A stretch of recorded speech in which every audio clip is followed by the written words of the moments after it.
edit it. We rolling? All right. All right. So, cooking with CK. So, worked out at 6:30 to 7:30 and had a protein shake. Vegan protein, ignition, creatine, greens. I shared this stack with you. Fruit snack. I didn't have a Rice Krispie treat, or actually I did just have a cutie. I had a cutie as well. Now we're gonna make. This has been, what is it, 9:30 now. So we're making a 4-egg omelet. Not omelet, just scrambled eggs. But 4 eggs. I don't have any ground turkey because we're leaving. And so this is just like our, I'm trying to get, oh shit, my butter's going to burn up. I was trying to be timing wise here, Mr. Chef here on the camera, but I just wanted to record and trying to get some footage. So we got 4 eggs, which these eggs are extra large eggs from the Myers.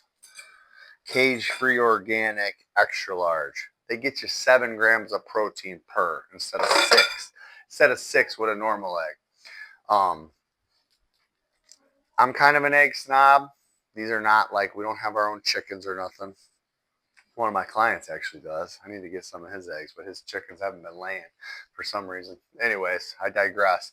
So these eggs to me are a huge difference from buying like the white eggs. Just the texture, the yolk color, just the way they taste, completely different. Now, because I know the number of protein I'm trying to hit with each meal, I'm going to have to add some stuff to this. So normally I would do 3-4 eggs. Then I would do the ground turkey with it. That would give me, if I put 2, 3, 4 ounces of ground turkey, I would measure that out. You guys see the food scale. It's just, this is not extra steps once this becomes your identity and kind of your habits. It's just part of your cooking process. But that's like, a lot of people think, oh God, tracking, weighing stuff, what a pain in the ass. I don't have time for that. It's true at the beginning. You probably won't. It will be inconvenient. I'm not going to lie. There's a learning curve. But just like anything, it's just a skill that requires an adjustment. And once you make the adjustment, it's not really more or worse. It's just different.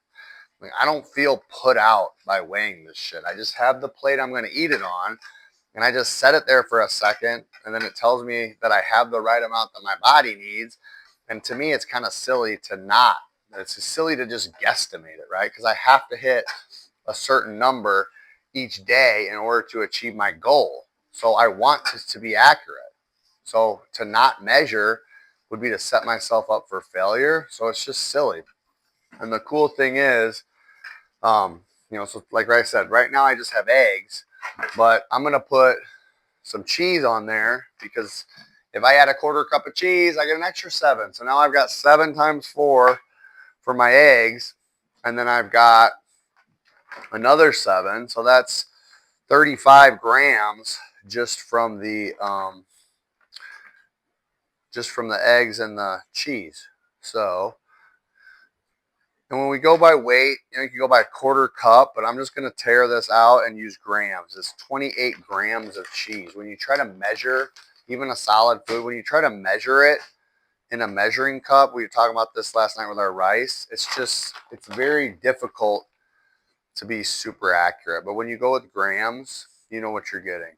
So again, the margin for error, again, if you're tracking and you're measuring, that's step 1. That's a huge like step towards getting results. Like, you're going to go from doing nothing. You don't have to be super accurate. You just have to know that you're like in the ballpark. But once you get to a certain level, then it does start to matter. So if somebody wants to lose their first 20 pounds, it's pretty fucking easy because all you have to do is eat less than you were eating before, and your body is going to start to recalibrate and reshape as soon as you're in that deficit. It's pretty easy to get into a deficit. That's why when we're starting a program, like I've got a beta group going right now with my guys All we're doing is keeping track of our protein and just getting in the habit of tracking, because just the act of putting it in and recording it is going to set you up for success, right? It's going to set you up. So that's what we got here. Little cheesy eggs, 35 grams of protein, easy day. Um, and then once they lose 20 and they start to, reshape their body and they start to see like the scale loss slow down, or they start to get to like this new set point, right? Where like this just happened to Jen. She was on 12 weeks. She's doing really good with her workouts. She hadn't missed one, super consistent. And then like the muscle mass, she had lost weight that final week, but she also lost muscle mass. Now we're starting to see a shift where she had eating enough protein. She was in a calorie deficit. Now that deficit has become too much with her new amount of muscle mass. So we have to recalibrate. We have to reconfigure the amount of fuel she gets, because that amount isn't serving her anymore. It's now not enough. So she's feeling sluggish. She's feeling exhausted, right? Yeah, sure, the scale went down, but when the scale goes down and the muscle mass goes down, it's not really, I don't think, I mean, long term, it's not our goal. Now, again, you're going to have some sort of muscle loss. You can't expect to be perfect. If you have to lose a large amount of weight, you're going to expect to lose some muscle mass. Our goal with the fat loss phase is to minimize muscle wasting. And we do that by eating enough protein. The protein consumption protects the muscle mass that we have. And if you're adding in strength training, like you should be, it gives your body the building blocks to build new muscle when you break down the muscle you have through weights. People will say you can't lose fat and gain muscle at the same time, because theoretically you need to be in a calorie surplus to gain muscle, and you need to be in a calorie deficit to lose fat. However, if you're fat and you're untrained, there is a place where I call it the sweet spot, where you're in a deficit, but because you've been under eating your protein so much, and when you start to eat enough protein, you will actually start to recomposition and build new muscle mass while still losing body fat and being in a deficit. You will not build muscle mass as fast as you can, but there are spectrums. And mango salsa from Caputo's, I just saw that. I had to get Jen some pico. She does pico and guac with her ground turkey. That's kind of her jam right now. And I had to get her some pico, and I saw this, and it's fire. I'm obsessed with mango. So when I throw something like this in for my specific goals, I'm not even bothering to track this, because the calorie count is so negligible that it's just not worth it for me. It doesn't have it on here. It's not worth it for me. If I was in like a cut for like a bodybuilding show, sure, it might matter. But for my goals and my specifics, not that critical. So this is meal number 1 for the day. Big meal. I'm going to consume about 3 big meals, 3 main meals, and I'm going to consume 1 to 2 snacks. My snacks, if I'm working out, that post-workout snack is it's going to be protein shake. I mean, I even when I'm eating really clean whole food diet, I still like to have the protein shake, because I want something that I want some carbohydrate and I want some protein that gets into my system immediately following my workout, because my body utilizes that right away. And then I'm hungry again in an hour and a half. And that's great for making sure that I'm hitting my protein target. I'm trying to currently hit 200 grams a day. That's a challenge for me.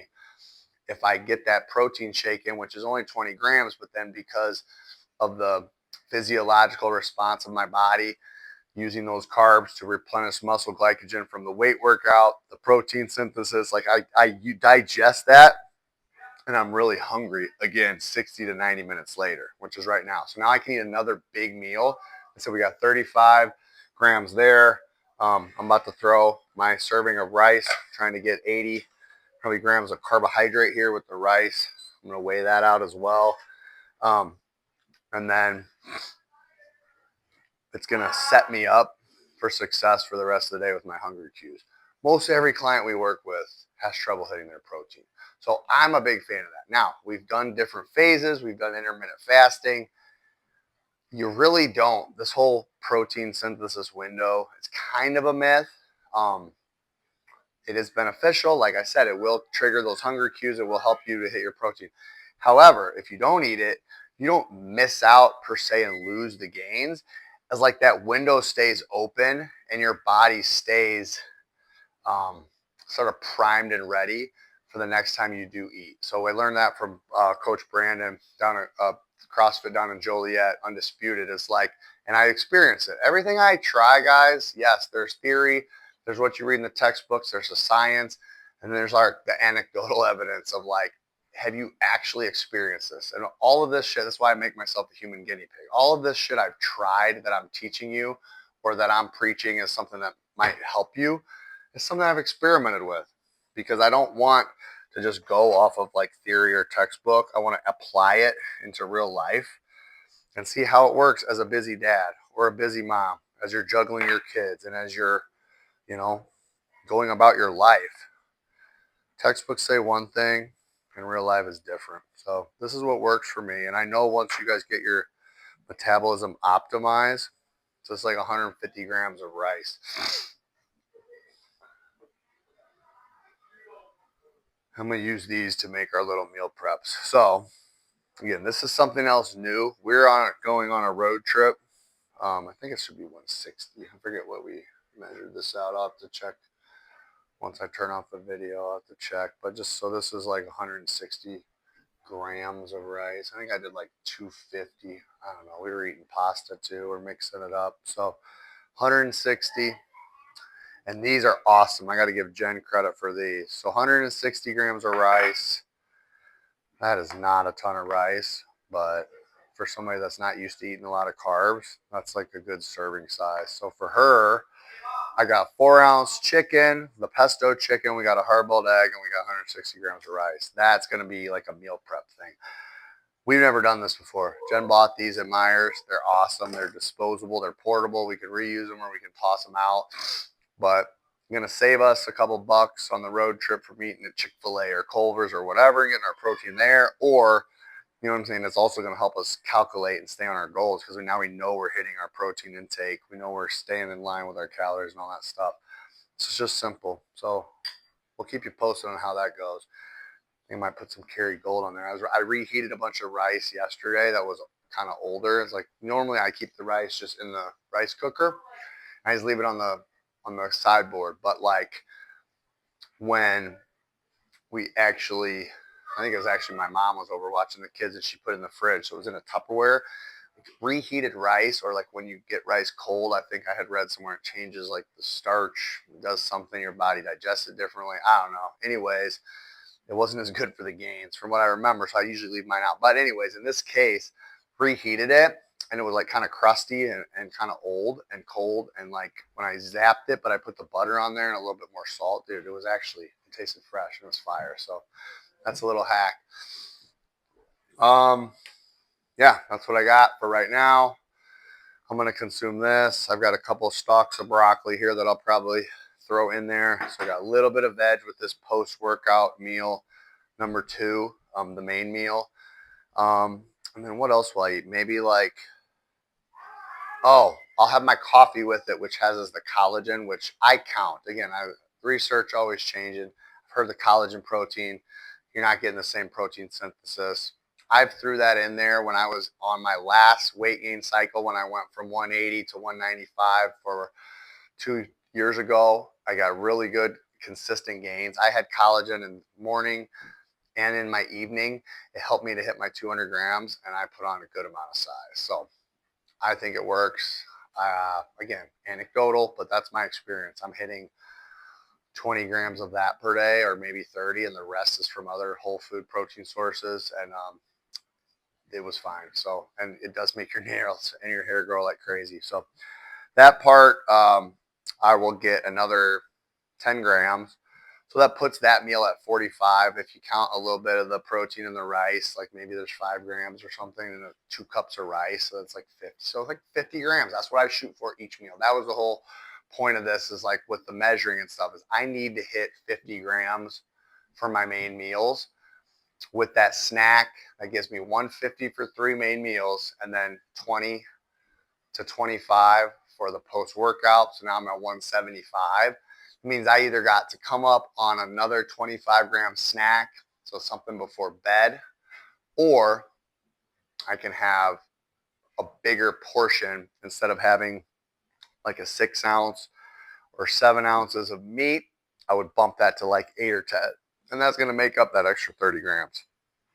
So the game is really 2 parts, guys. That's the quality game, but then it's the quantity game. And most people screw up the quantity game. They think they're eating pretty healthy. They're just vastly under eating their protein. Vastly. Like not even close. Like if you're eating 60, 80, 100 grams of protein, like fix that first. And again, like this is why somebody just commented on our A1. I made a video about it. I'll post that up later. But like, I don't give a shit about your sauce. I don't give a shit about the calories of this mango salsa. I don't give a shit if I drink a diet soda, if it has a certain chemical in it, or if this broccoli has different oxalates or whatever. Like, I care about the big rocks first. And if you do that, if you move your body, you hit your protein target, and your calories are in the ballpark for what your energy expenditure is, you're going to feel so good. You're going to be able to build muscle. You're going to have energy. You're going to keep your calories naturally in check because protein leaves you feeling full.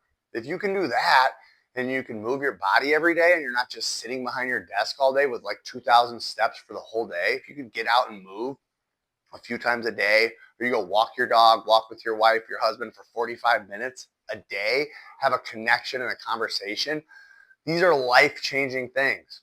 Those need to be done every damn day. Then you can start worrying about all the little shit, all the little supplements, all the little chemicals in your shit. Like you can fine tune it, because I do believe in the fine tuning process. Like the more natural and whole and the better quality you shift to as you master the game, the better you're going to feel. 100% believe that. So do not think that, I don't play that if it fits your macros game and you're eating all this chemicalized shit just so you can have like a bunch of dairy and a bunch of like sugar substitutes. Sure, that's fine, but is that your optimum self? In my opinion, no. It works for hitting the numbers, but you're still leaving something on the table. The more you shift to food the way that it was intended in nature, that God made it without a bunch of processing and like manipulation of the things, the better you're going to be. The less supplementation, the less of all that stuff. Again, my opinion. So that's my goal. That's what Project UF is. That's what we do at Resurgence. It's like, let's figure out the quantity, get you feeling good, get you some results, and then let's start to shift towards the quality piece as we progress. So, all right. So I'm going to box up these. We're going to put the rice in there. We'll do a couple for Jen, a couple for me. I'll probably have 250 grams of rice in mine or more. I'm going to double check the carbs on that to make sure I'm hitting like 80 to 100 grams of carbs with my meals. And then put that mango salsa on there. Boom. Flame on. So yeah, this is it. Road tripping with the Kaufmans. Meal prepping. Hitting the road for Ella's regionals. Yeah, follow along. We'll keep you posted on the journey, how she does. I will say too, she's been eating a lot healthier since we've been making this shift. A lot less candy, fucking chips, and processed little fucking goldfish and all that stuff. So like, I'm really excited for her performance. She's in a good mental space. Her body's feeling good, but like she's giving herself better quality food. When you're an athlete and you work out 5 hours a day, the quantity, like I tell all my student athletes, and I just shared a video about this too, is like, you really, once you're hitting your protein, it doesn't matter what else you do, right? Once you're hitting your carbs and your protein, you're coming from good sources. You want to eat chips, you want to eat candy, you want to eat a McDonald's, you want to eat a donut. I don't care. You can't really overdo it if you're a hard charging athlete. You need massive amounts of calories. So like, you get good stuff as the building block, then you throw in the extra stuff. Awesome. But it's when you're skipping and you're short on your protein, you don't eat any vegetables, you're not eating rice or potatoes or quality carbs, you're eating chips and snacky shit all the time, and then you go to eat dinner, you eat half your chicken. I mean, my other son Jax, I was ready to choke him last night. He eats half of a hot dog, couple bites of chicken, he's full, right? But he's in the cupboard eating like snacks a couple hours later or like right before dinner. It's like, bro, no, we're not doing this. Like, you're gonna sit here and eat this chicken until you freaking eat it all. So, all right, we'll go with a part 2 here in a little bit. But loving the pop mic, baby.